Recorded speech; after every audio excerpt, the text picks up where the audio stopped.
vous annoncez tout à l'heure que Gaye Salah a pris parole un peu plus tôt pour annoncer la tenue d'élections. Oui, oui, bien sûr.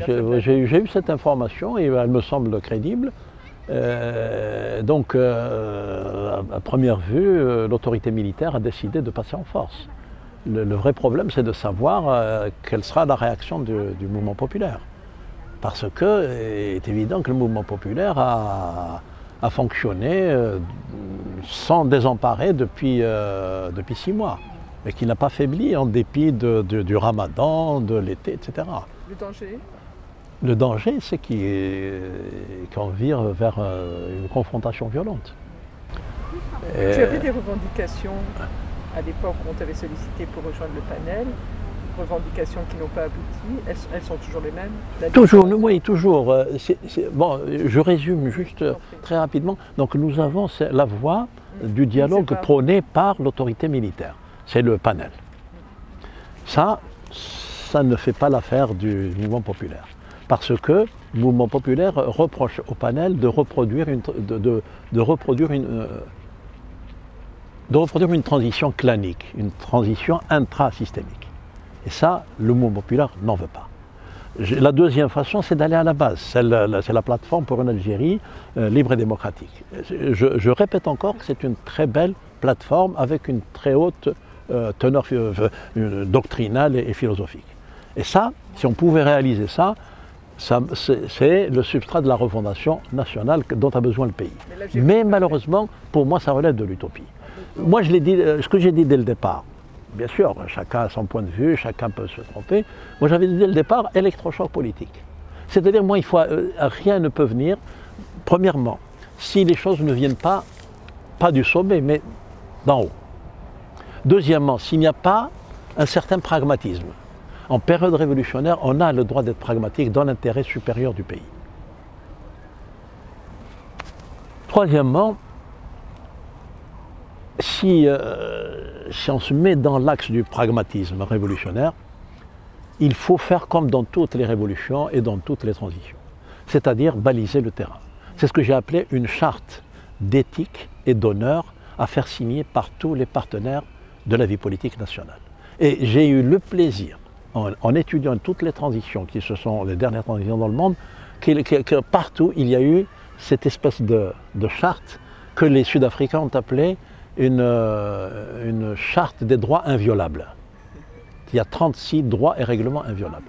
Qu'est-ce qui nous empêche, nous, de faire une charte d'éthique et d'honneur avec des droits, c'est-à-dire non-utilisation de la violence, non-utilisation de la religion, non-utilisation de l'identité, non-utilisation de la religion, non-utilisation du fusil, respect des libertés fondamentales de l'homme, de la femme, de la liberté de conscience, d'association, etc., etc. Ça, on peut faire une liste interminable de droits inviolables qu'aucune constitution ultérieure ne pourrait remettre en cause. Cette charte serait intégrée dans une constitution qui sera éventuellement réformée, pas éventuellement, qui doit être réformée. Pas par une constituante, mais une réforme constitutionnelle profonde pour amender les pouvoirs présidentiels ou même pour aller vers le régime parlementaire. Ça, c'est du pragmatisme. Parce que ce qui manque actuellement au pays, c'est ce qui nous a manqué chaque fois que le pays s'est trouvé dans une situation très précaire, y compris à l'époque révolutionnaire. Il n'y avait pas de pouvoir politique au début de la Révolution, il n'y avait pas encore de CCE ni de CNRA, c'était les égorgements, c'était les batailles, tous azimuts. Ensuite, il y a eu le CCE. Le CCE a quitté Alger, il y a eu les massacres, Melouza, etc. Donc la violence a ressurgi. En 1962, le fait qu'il n'y ait pas de véritable pouvoir politique centralisé, homogène, il y a eu les abattages de harkis dans les abattoirs. Ensuite, après, en 1962, c'était la pagaille, c'était la guerre des clans, et ça a continué. En 1991, la décennie noire, qu'est-ce qui a fait qu'on est tombé dans une violence absolue? Violence absolue, c'est l'absence du pouvoir politique. C'est-à-dire, c'est la place laissée complètement libre à la confrontation militaire. Ce que l'état-major reproche à certains officiers de haut rang, à certains généraux, c'est de s'être préparé à une éventuelle confrontation. C'est ça qui est dramatique. Et donc on comprend très bien la réaction violente que l'état-major a eue vis-à-vis de ses officiers. Je ne dirai pas les noms, c'est inutile, mais c'est dans le domaine public, ça a été dit. Et ça, c'est effectivement intolérable. On ne peut pas Imaginez qu'un général puisse déclencher, mettre en route une procédure pour la prise du pouvoir par la violence. Ça, c'est absolument inconcevable. Parce que c'est une prise de pouvoir par la violence, ça veut dire qu'il va y avoir, que le peuple sera encore au milieu, comme ça s'est passé durant les années 90. Parce qu'on se retrouve, on parlait de clan tout à l'heure, un clan, l'armée, face à la rue.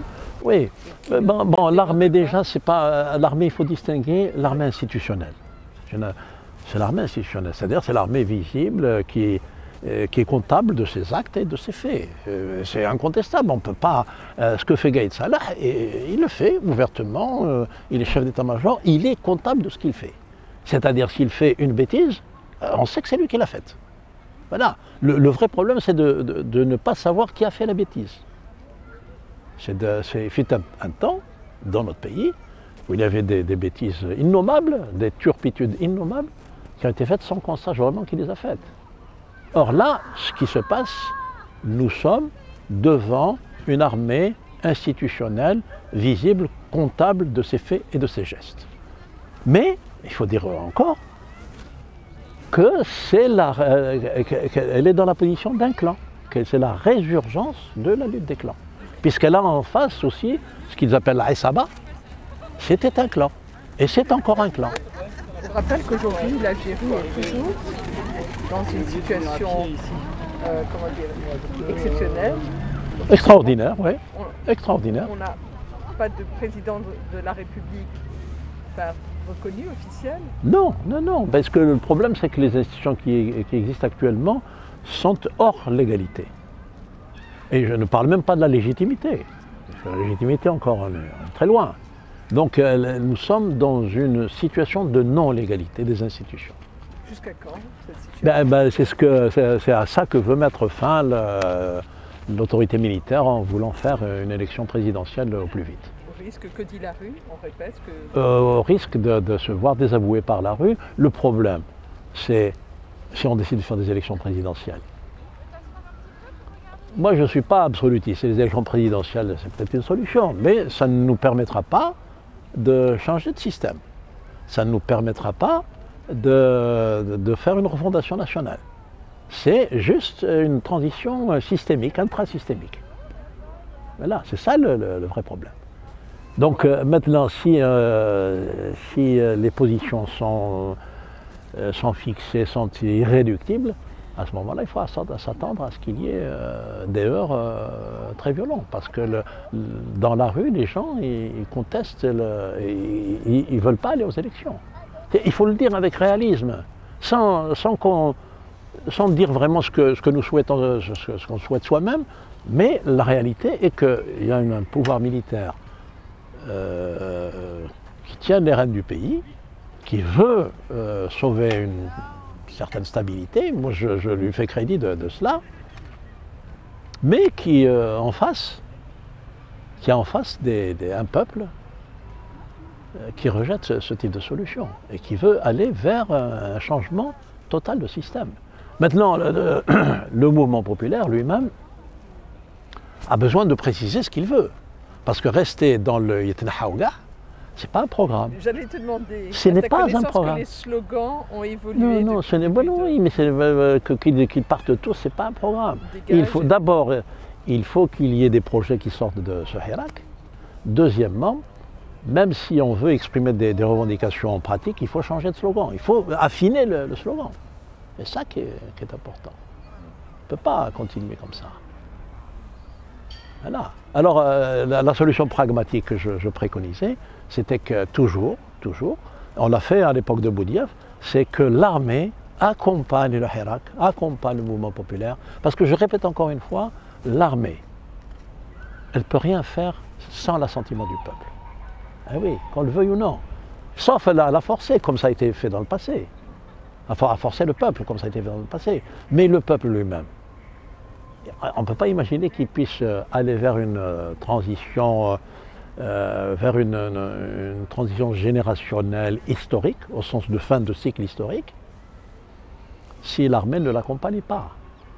Donc il y a un couple dialectique entre le peuple et l'armée. Et là, c'est fondamental que si l'autorité militaire pouvait comprendre qu'on peut aller vers la transition générationnelle et historique, sans qu'il y ait de dégâts, comme ça a été fait dans beaucoup de pays.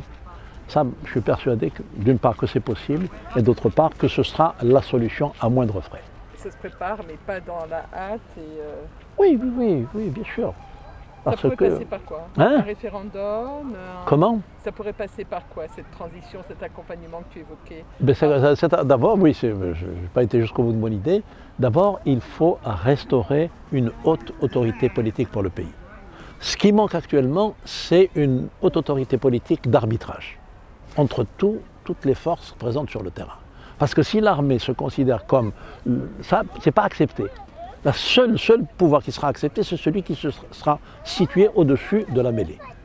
Donc l'armée peut elle-même, comme elle l'a fait à l'époque pour Boudiaf, c'est d'impulser l'émergence d'un directoire national souverain de transition. Directoire pour lui donner un titre fort, national pour qu'il soit représentatif, consensuel et acceptable par tous, souverain qu'il ait tous les pouvoirs, et donc il va durer le temps d'une transition. Et ça, l'armée peut le faire, parce que malheureusement, il faut faire vite, parce que les personnalités vieillissent, et ça, ce sont des personnalités qui doivent être situées au-dessus de la mêlée, sans qu'il y ait d'ambition, sans qu'il y ait de projet politique. Et bien sûr, elles ne travailleront pas toutes seules, puisqu'elles vont s'entourer d'experts, de commissions, etc. À partir de là, une fois qu'on a la haute autorité politique, elle est consciente de son devoir historique, elle va, à mon avis, remettre le pays sur la bonne voie. Sur la bonne voie. Et bien sûr, attends, j'ajoute quand même, ça peut, évidemment, cette solution peut inquiéter l'armée, peut inquiéter l'état-major, en disant que ça risque d'échapper, de tomber entre les mains de personnes dont on ne souhaite pas qu'elles reviennent en politique, etc. On peut comprendre ça. Je parle toujours entre militaires. Hein. À ce moment-là, il y a toujours lieu d'inclure dans ce directoire national souverain de transition un général désigné par ses pairs qui va être une partie prenante à la transition. Mais je répète encore que ce directoire national de transition doit être présidé par un civil. Un civil parce que sinon ce ne sera pas accepté. Qu'il y ait un militaire en son sein, ce serait même une bonne chose parce que je disais tout à l'heure que rien ne peut se faire sans l'accompagnement de l'armée. L'armée doit protéger une transition telle qu'elle est conçue par donc le peuple en parfaite concertation avec tous les acteurs de la vie politique nationale et bien sûr avec l'armée. Ce que je reproche également à la plateforme pour c'est précisément ce que je reproche aussi à la plateforme pour une Algérie libre et démocratique, c'est que le mot armée n'apparaît pas, presque pas. Parce que c'est le principe de réalité, on ne peut pas faire des choses sans tenir compte de celui qui détient la réalité du pouvoir. Il faut appliquer ce principe de réalité. Ce que nous demandons à l'armée, c'est qu'elle aille au devant du peuple.